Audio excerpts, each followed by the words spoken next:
Indonesia adalah kehormatan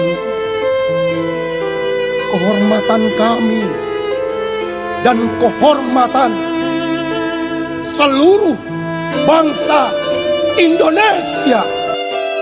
Pada arwah para Kami pahlawan yang hadir pada hari ini, hormat Senin dikasih.